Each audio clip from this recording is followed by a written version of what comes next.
and gentlemen, these are the comics that I ordered in June of 2024. Man, this is a great, sensational story. It's about a Grim Reaper. Oh my gosh. I'm just going to let you guys know about the build of the book real fast. You seen this red lettering right here? I know that's going to look beautiful. It's all shiny and shit. We got this sick red skull that is really hype as well. It's on both sides of the slipcase here. And we, of course, have the spine of the regular book. Because I did choose to, again, get the slipcase edition like I do with books from Boom, like Something is Killing the Children Once in the Future over here. However, this book, you can get just a regular version, same as any other. I just knew I'd want slipcase. This is a series I've been following for a very long time. I got like the first holographic issue when I went to a comic store one time. And yeah, man, this is just... The interior artwork here is pretty sensational as well. I don't know if that's in the way at all. I can show you guys a little bit more up close, so I will not be able to see what I'm actually showing you guys. But it's beautiful, beautiful art. I think some Italian talent is on this book. And it looks amazing. It reads great. It's about a Grim Reaper who, you know, guides other souls to the afterlife on her boat. And she figures out that she actually doesn't know how she died to become a Grim Reaper in the first place, unlike basically everybody else who works in the afterlife, who works for the big Grim Reaper, who has been mysteriously missing for many years. So she kind of goes on this journey to figure out what the fuck happened to her life, because she doesn't remember any of it. It's got great action, it's got great mystery, even a little bit of horror on occasion, you know what I'm saying? So a great story, and I'm really glad to actually finally have it in this format. So that's going back in the slipcase for now. And ladies and gentlemen, on to the next one. Cracking this second main package that I got open. I have a bunch of packages right here that I'll get into later. These are all not releases that actually came out this month, to be clear. These two boxes were the stuff that I picked up this month. So I had a lot of gap filling going on, even though 2 boxes is quite substantial, especially when I'm getting a series like these, you know what I'm saying? Alright, hold on. Can Riley open boxes? Let's find out together on this episode of Ideas Like Clockwork. Alright, hold up. Man, I'm too confident in my abilities to just tear boxes open, which I do for my work. And this is going a little bit crazy right now. Hold up.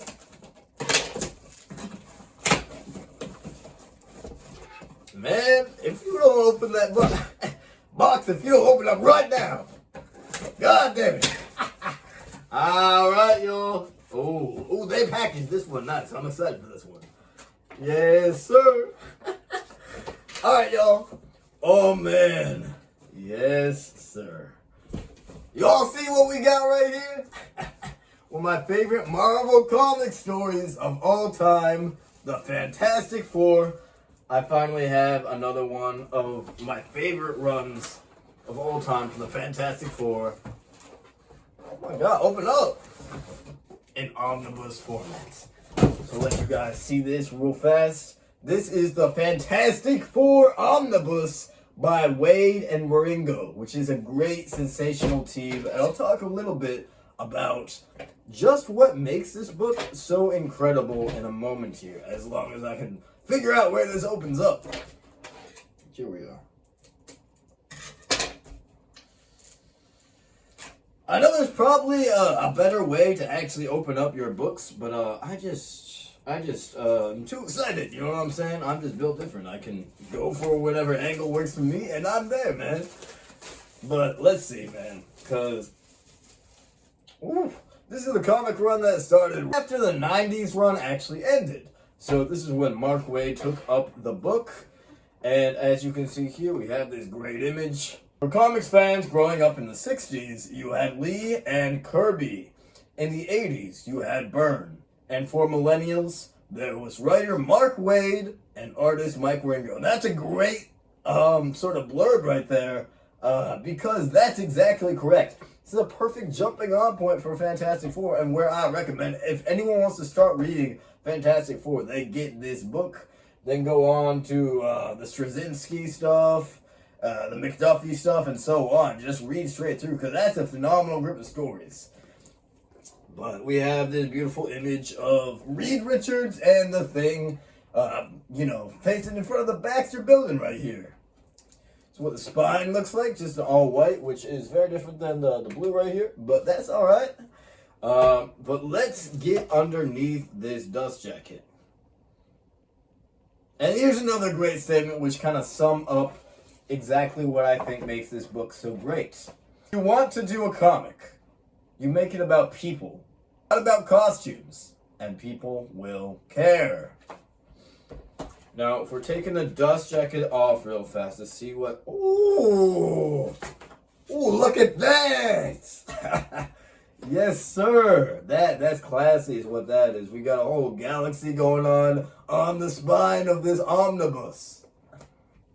Putting the dust jacket back on for now because we're not reading it quite yet. There's so many great books in here. I'm going to flip through it right now for you guys. Maybe we get a little closer, actually. Alright, so now we go on to the second section of this video, and something I'm very excited for today. Because this is the month that I actually got into buying a lot of comics off of eBay for good deals. Hopefully. Sometimes it was a little bit crazy. But, no, I think I got everything here at an affordable price. And so everything from here is all stuff I bought for like the last 2 months from eBay. So let's get this cracked open. This is a massive box. That's okay. Actually, no, we have one more here from In Stock Trade. I was going to say, it's like, what? You don't need a box this big for the type of books that I was getting. I didn't order anything like an omnibus or anything like that from eBay. I just bought, deluxe hardcovers, regular size hardcovers, just to fit my the gaps in my collection that I've had maybe soft covers of that I wanted to upgrade so it could look nice on this bookshelf right here. Alright.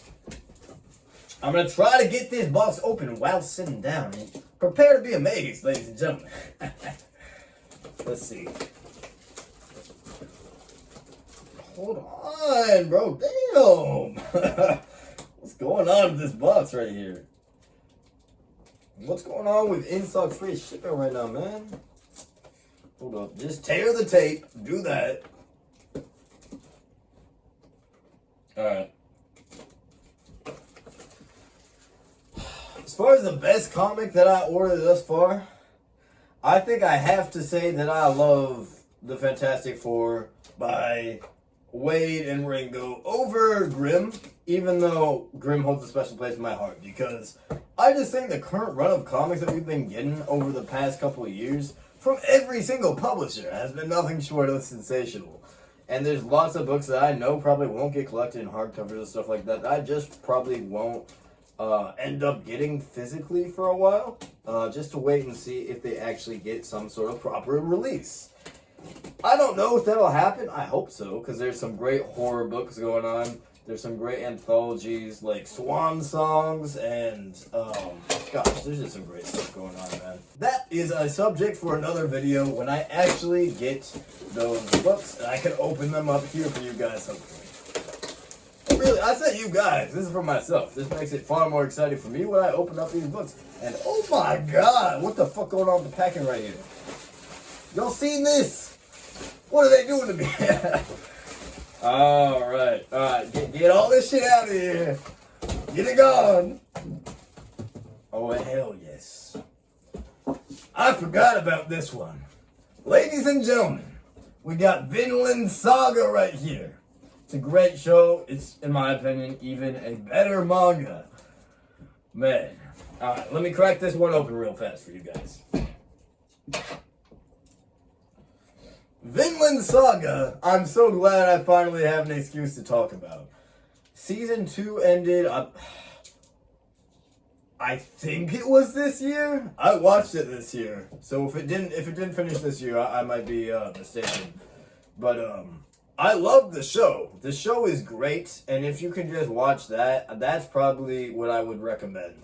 Because the compositing of the scenes, the layouts of the whole show, and the character acting, Animation is kind of standard in my opinion, but that's what you're gonna get with a lot of anime like that. But the emotions of music in particular, man, the music is great. Just if you want to read it and you want to just experience it in a more atmospheric type of way, I recommend the music. Yeah, no, the music is great. Hold up.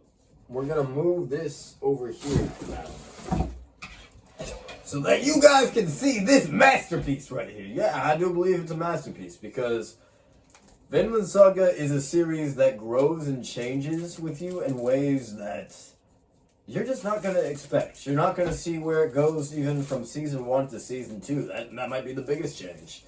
Where season 1 is all a story about one man trying desperately to get his revenge for something very bad that happened to his father that I'm not going to spoil here.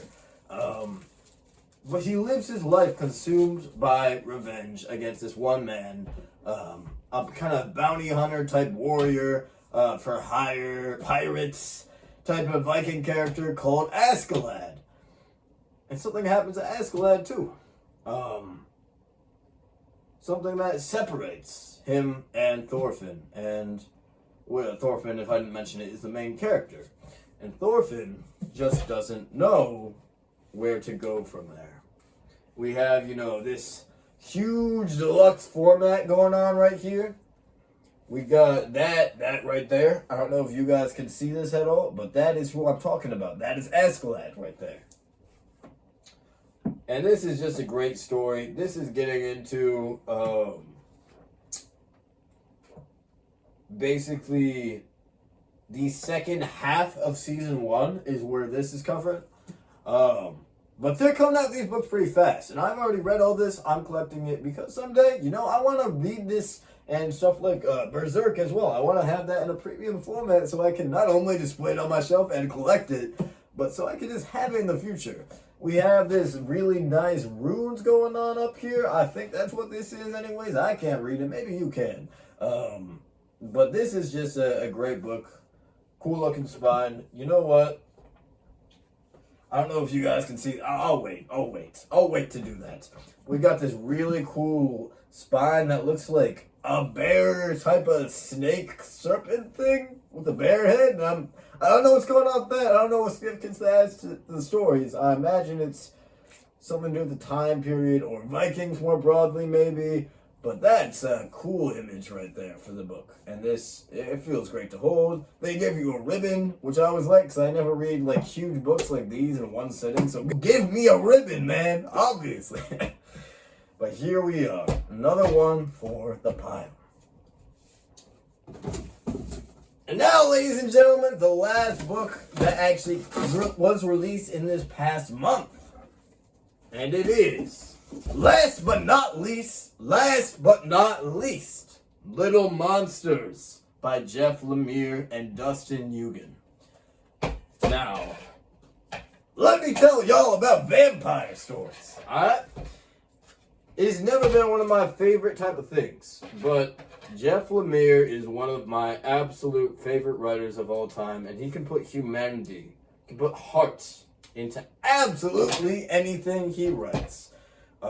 He writes great horror as well, so I'm like, okay, so if you give me a story about these children who happen to be vampires in a dystopia where with no parents or leading figures around, and they can only depend on themselves to survive and figure out what the fuck happened to this place, there's gonna be some great storytelling going on there, because Jeff Lemire lately has just been firing all cylinders. When hasn't he, His show Sweet Tooth is on Netflix now, and I haven't seen that one, but I've heard great things, so I want to go back and watch that one at some point. Let me see, what else has he done?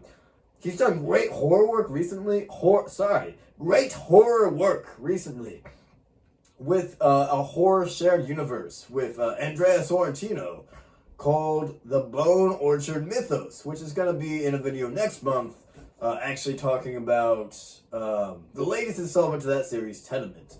But he's been doing that. He's been doing this other book that's a lot more personal and related back to his childhood. So he draws on a lot of really cool stuff there called Fish Flies. And that is to say, this is just one in a line of great series right here. We got some sort of shine to this right here. We don't have as many great blurbs on this one. Great writing and artwork. Give a fresh take on a familiar evil. Sure. Okay. Yeah, that... We don't have a lot to really say about this, but you can see right here, we got children eating, that looks like a rat. That's disgusting. Things like that happen here. They have to do what they have to do to survive and figure out where they go. And the artwork, man, let's talk about this artwork, because I feel like this is some of the most fitting artwork that you can possibly have in a series like this. It's just super good, man. Everything here fits. Everything here feels natural. And the story doesn't overstay its welcome. There's going to be no volume 2 to this book. It's 12 issues that are all in this book, and it's great, man. And we got some extras in the back here. It looks like. Oh my god. Some horrifying images here as well, because Jeff Lemire does love his horror. Got some initial character sketches, it looks like. We got some great watercolor type of character portfolios here, it looks like. Some sketches for the kids. Well, that's actually what Jeff Lemire's actual art style looks like. Some people hate it, some people love it. To me, I think it's rough around the edges, but it looks human, man. And that's a lot of the time all I want from a story. I just want it to have hearts. But yeah, man, I think that this book is pretty great. We have some variant covers here as well, just roughly what you're seeing right now on your screen. But yes, I'm very glad to actually add this book to my collection. And some of these covers, ladies and gentlemen, are absolutely brilliant. This right here is the full stack of books I actually purchased that came out in the month of June. But we're not done yet, ladies and gentlemen. It's going to be an extra long video today because we have this whole stack to get through talking about books that I purchased throughout the month of June. Starting off with this one. The cool thing here is I know all the books I ordered. I don't know exactly which ones they are. So it's going to be really interesting right here to actually see which one is which, because there are some I'm more excited about than others here. There are some I've been waiting for a super long time to fill some gaps in my shelves. We just have some great stories here as well. I believe pretty much, yeah, everything here is actually going to be from Marvel Comics. Oh yeah, man. This is a series that I absolutely love. Let me get it out of this gorgeously wrapped, by the way. Book right here. They're all hardcovers as well because we're not dealing with any soft covers allowed on the shelves. Absolutely not. For now, anyways. Maybe in the future. What we have right here is Marvel Mythos by Paul Jenkins, one of my favorite writers to work on not only Spider-Man, but a lot of the characters at Marvel Comics. This book is absolutely great. If you want a place to start with any sort of superhero that is pictured on here, we got the X-Men, we got Hulk, Fantastic Four, Captain America, anything like that. And of course, Spider-Man. What am I talking about? Spider-Man, yes. If you want to learn more about any of these characters, and you're like, I don't want to start in the 60s where, Stan Lee was writing everything, and every single panel is just describing what the characters do. And it's Spider-Man, and he's just like, he's swinging through the city. I can't believe what happened here. I shot my web to the building, and it got cut off. And now I'm falling. Shut the fuck up, Peter Parker. just do that shit. You don't have to monologue. We can see what's going on. You don't want to deal with that frustration, and you want to just have a modern start into these characters, but you want to know their origin story, so you don't want to go with something like the best modern run for a certain series of character right away. Go for this, man. This is great. We got this image of Professor X and the X-Men here, and it's all done in this beautiful art. Let me actually see what the dust jacket is, because I have no idea. Okay, it looks like Marvel went for this very classic look right here. That is very nice. That is appealing to my eyes right now, man. That's super cool. I actually found out about this series when I was doing my edit of Spider-Man comics, and I'm like, you know what? This is the best start. This is better than even, I think, Amazing Fantasy 15 for introducing new readers to the character of Spider-Man, for example. And that's actually true for pretty much everybody. We have some absolutely... Let me see. I can put this right here, I believe, and that will show it off fairly well. We have some great just watercolor artwork here, and nothing can really be said. Paul Jenkins knows how to put heart into these characters. He knows how to make these characters seem natural. His run on Spider-Man actually, it's the only, it's probably the closest a comic book has gotten to make me cry with his Spider-Man stuff. It was really great. Yeah, man, that's kind of what made it my favorite comic book series of all time. Paul Jenkins and J. Michael Straczynski at the same time. Oh my god, that was a great era. But this is just a great book, giving you the origins that you have seen before, but just in a whole new, different way. That feels really cool. Yeah, and if you read this book, you're going to understand what's so special about every one of the characters that's included in here, man. I just think it's a great series, but who knows, man? Who knows? I'll have to actually read this book in its entirety to see how it reads. But I'm glad to have that in my collection. Absolutely. Oh my god. Alright, next one though. This one is quite small. I feel like I'm opening my grades up right now. Oh my gosh. But okay. Let me see this. Oh, I know which one this one is. This, ladies and gentlemen, is Fallen Sun. This is a spoiler alert real fast. 3, 2, 1. Captain America dies at one point in Marvel Comics. It's okay, he got better. But this is about how everybody in the Marvel Universe, everybody who care about anyways, mourns and processes his death. Because it's a hard thing to, cope with. He's the one superhero who's been there longer than anyone else. People grew up, like Peter Parker grows up hearing about this guy's adventures, and now he's dead before him, and he doesn't know how to deal with that. But let me try to crack this open so I can show you guys the great art. It is written by Jeff Loeb, who has delivered some of the absolute best stories in Marvel over the years, from Daredevil Yellow to Spider-Man Blue, and he gets those emotions. He knows how to make you cry, trust me. Oh, man. Okay. Let's crack this open.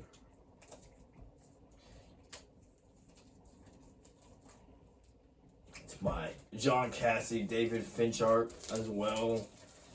Man, this book is great.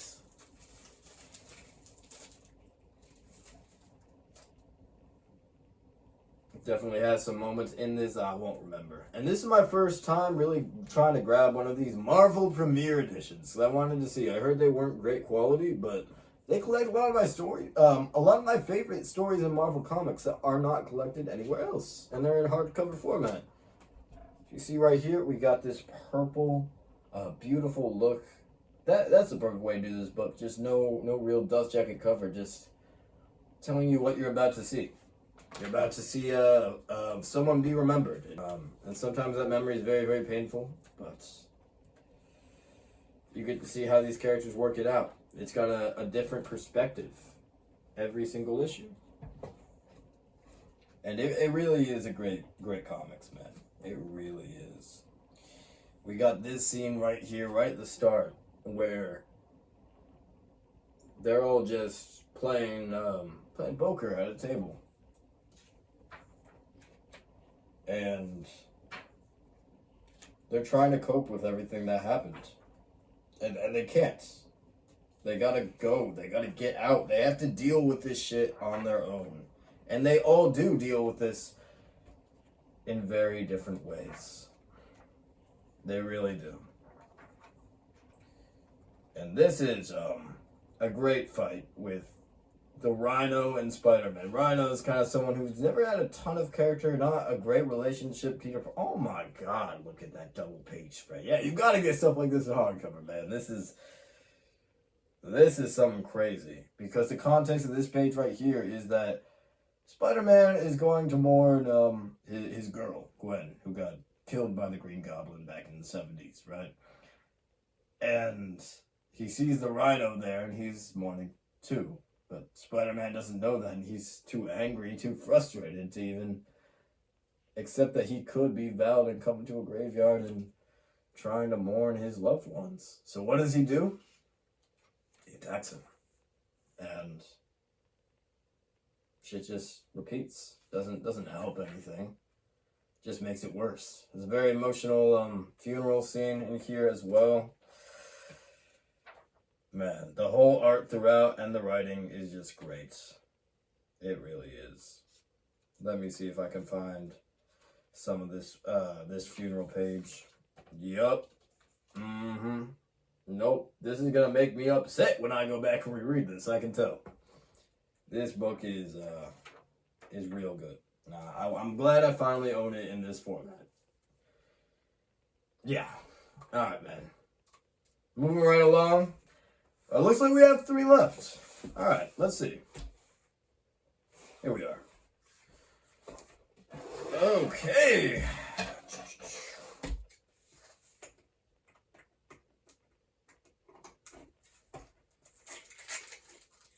Alright, so which one is this one gonna be? The world may never know until I open it. Stay tuned, man. Okay, I'm trying not to damage anything right here. You know what I'm saying? But sometimes these people on eBay be packing this shit far too tight for my preference, personally. Oh my gosh. Yo, chill. Why would you have to do this as an eBay seller, man? I get it. You don't wanna have to accept returns and shit. But like, god damn. Chill with this shit, man.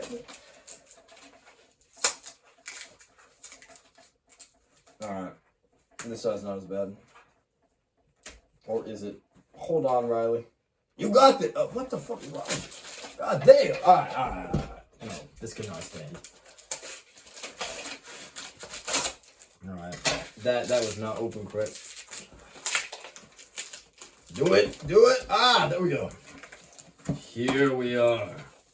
One of my favorite comic books of all time. What is it? This, ladies and gentlemen. Oh my god, did I fuck up my book already? No, I'm good. Oh my god, that's good. This is Marvels by Kurt Busiek. And I'm so glad I finally upgraded to hardcover format here. We got the 10th anniversary edition. Now let's look on the inside real fast before I start explaining. If you don't know what this story is, what's going on. We got the red dust jacket right here, looking very nice. And if you don't know, Marvels is all about an everyman approach to the Marvel Universe, all done with this absolutely gorgeous photorealistic art that Alex Ross consistently does. And the reason that this book is so great is just because it takes an everyman approach through photography. It's a reporter who works for J. Jonah Jameson, name of Phil Sheldon. And it's about him over the years, from the very first Marvels, which are, of course, people like Captain America, people like the original Human Torch, and the birth of mutants, and he sees all this racism going on, doesn't know how to deal with it. He sees a girl with an alien face that is no different than anyone else, and he doesn't know how to... He feels guilty for thinking that his girls should not be associating with someone like that. There's so much heart to this, and I think you're noticing a theme with me. And the stories I like. I like something having a heart. I like something not feeling like it was just put out by a fucking company. Like, this has intention behind it. Oh my god. And this, to me, is where I think the story really shines. This is Spider-Man versus the Green Goblin. The fight I mentioned beforehand that ends in Gwen Stacy dying. And in Marvel's, Gwen Stacy is presented as this character that, let me see if I can find the page, but she is just this absolute beacon of light. She shines so fucking brightly. And this is the person that brings some color back to Phil's life here. So when she dies, and one of the marvels that he's been reported on all his career, when he couldn't save her, he grows cold, grows distant, and he saw the world going on, nothing really changing as a result. And he knows that he has to retire now. He has nothing more to say. The marvels for him died there. And he doesn't need them anymore. We have, wow, it looks like a lot of extras. We got a full proposal for each. Wow, this is cool. I did not even know I was going to be getting all this, bro. This is exciting. What the fuck? We got full scripts. Oh, I'm studying this. Man, what? We got concept art by Ross right here. Oh, no, this is nice. And that's the little girl that I was talking about earlier. You think he sees her and thinks, what if she's diseased? What if she's making the world a more dangerous place for my kids? And it's a, obviously, mutants have always been a thinly veiled metaphor for racism. But he goes into so much about the universe that makes this place so cool to live in. And you need stories like this if you want to really believe in a world of superheroes, right? But, oh wow. We have a little note right here from Scott McCloud, who was, a little letter about him and Kurt Busiek, the writer of this, grew up. Wow, okay, that's cool. Wow, and they show you every single issue that is mentioned or referenced throughout this book. Wow, we have a whole fucking newspaper article. We have full editorials on... Yo, we got Dr. Octopus captured. He has like 2 pages in this book, a full newspaper article about this. What? Like it's the real world? That is cool, man. We got Alex Ross redoing the cover to Amazing Fantasy 15, where Spider-Man first came up. We have, oh my gosh, he did all the covers, didn't he? You madman! You absolute madman! Nah, this is cool. If y'all can't see this, I'm doing y'all a disservice right here, man. Because this is dope. This photorealistic art. Oh my god, can the book stay? Doing all of these different superheroes. All these iconic covers, bringing them to life in the modern age. That is dope to see. That really is, man. Oh my god. That's so cool, man. This might be the biggest surprise for me of the night. I thought this was going to be like a standard deluxe edition, but this is really something special for a very special book. Wow, if I can show you the back cover, there we are. Renditions of Iron Man, Captain America, and Spider-Man, all by Alex Ross. This is a fucking big stack for the... I spent way too much money this month. God damn. It's okay, because I'm employed, you know what I'm saying? It's okay. Oh my gosh, I've been saving up for a minute to catch up on some of this stuff. Next month shouldn't be so crazy, but there's a lot of good books next month as well. We got, oh my god, I'm not even going to go into that before I finish this. Alright, we're down to the last 2 books. I know what this one is. I know what this one is. Oh, fuck yeah. Oh, get this open. Give it to me. Give it to me is kind of, hold on. Give it to me is kind of excessive. But let me have that. That's not much to it. God damn it. God damn it, Riley. Oh my god, what did they do to this book? Something this shit like a birthday present, man. Hell yeah. Ladies and gentlemen, The Vision by Tom King.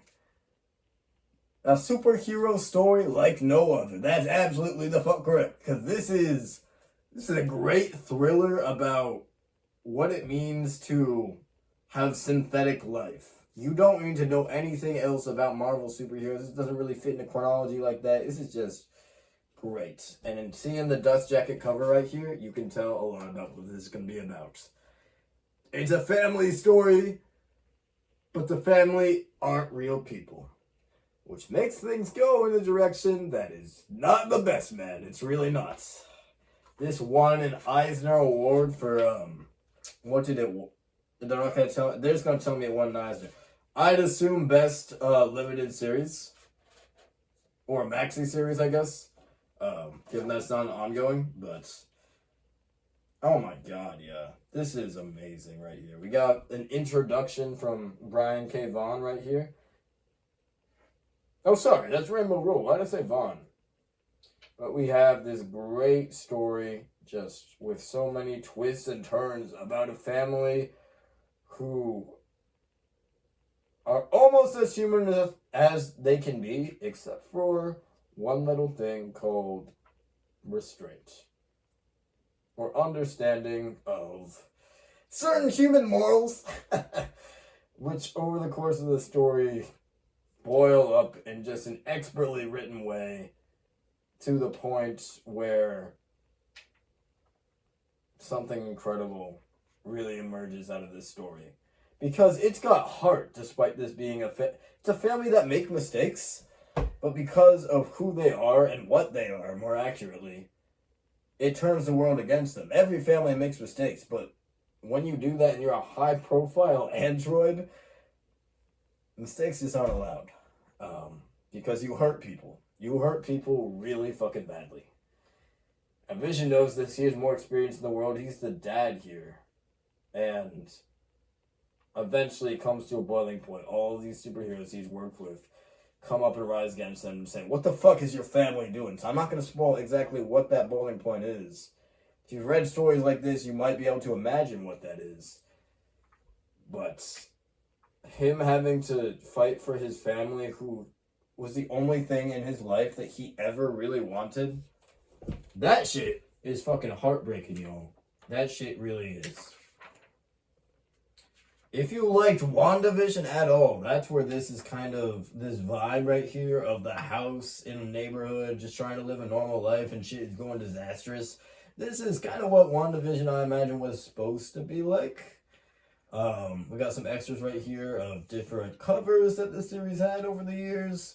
Oh, I say over the years, it was done 1 year. It's a 12-issue series collected all right here. We got their dog, the Vision dog, trying to play with Captain America Frisbee. That's really cool. Man, yeah, this is an amazing book, and I'm so glad I finally upgraded to this hardcover format, because this book is pretty beautiful, actually. We got the letters page. I love the letters page. I like seeing what people think issue to issue, and they're like, oh my god, I can't believe this shit been happening. And when we've known about these iconic moments for years, but it's so interesting to see what people thought about the time. We got the scripts as well. Okay, I know Tom King's scripts are really brief. But it's interesting seeing his style. We got, oh my gosh, we got all the extras going on. What the fuck? Yo, they're making me happy today, man. Oh my gosh. And by the way, these books were all like, they said they were used, and I made sure they were good condition. I'm very surprised. I'm not seeing anything that would keep these stories from being anything other than just new. But there we go, man. A superhero story like no other is correct. And this is one I can't really talk about a ton without going into spoilers. But it's absolutely great. It's one of my favorite Tom King books. I like Mr. Miracle better, I believe. And Strange Adventures, oh my gosh, kind of the same sort of deal actually there a little bit. But all Tom King's books are amazing. And I really want, I know this might not be for everybody, but his run on Human Target that he did the other year won an Eisner. I want a deluxe edition of that. I've been holding off just buying, there's like 2 regular hardcovers because I'm thinking I really want this to be an all-in-one deluxe edition like that where I can have all the extras and I can have that bitch sit proudly on my shelf. Yeah, that'd be amazing. But I will have to wait a something like a year, yeah. So we shall see. We shall see. Alright, let's open this one up, man. Because this is something that, as a completionist, I've been looking forward to for a super long time. I tried bidding for this book on eBay back when I was still in college, and I lost that shit because I did not understand how bidding worked. Now I do, well, sort of. I do, but it's, yeah. See, I thought how bidding worked on eBay was that you put in a bid, right? And what happens is you can put your max bid up to a certain point. Your max bid, say I said, I'll go up to $50 paying for this book. And, so someone bids $40, it'll push my bid up, if I was less than $40, up to $41. So that I'm still in the bidding. It does it automatically, so I'm not like pressed by like really sweaty people who are at their computers all day bidding on this shit like crazy. But what I didn't understand is that apparently now your max bid is the shit that you end up paying. So I think I put my shit at like $51. And I was like, alright, that's the absolute max I'm gonna pay for this book. And it ended up, bidding ended at like $43. And I'm like, oh, well, okay, so I didn't actually have to go all the way up to that, but, I mean, I guess, right? I guess, sure. Man, I appreciate them doing this, because this book, it needs to be in good condition for me, man. Because, in case you don't know, it's the continuation of 2 of the omnibus that I have on my shelf behind me. I don't know if it's actually in frame, but it is a continuation, the finale, actually, to Avengers by Jonathan Hickman. Honestly, is that my favorite Avengers run? I think it is, man. He's got such good ideas. He makes me feel like I'm Sherlock Holmes. No, I'm not even Sherlock Holmes because I'm smarter than him, bro. Jonathan Hickman makes me feel like I'm smoking a pipe in the fucking living room next to a fireplace and I'm stroking a cat and it's, yeah. He makes me feel intelligent, bro. Oh my god, he makes my brain feel like, you know what I'm saying? But, what am I talking about here? I'm talking about, of course, one of the legendary events that's going on. Something that probably is going to get a lot more popular in recent years, honestly. So I'm glad I got this while I did. I'm talking about Secret Wars by Jonathan Hickman.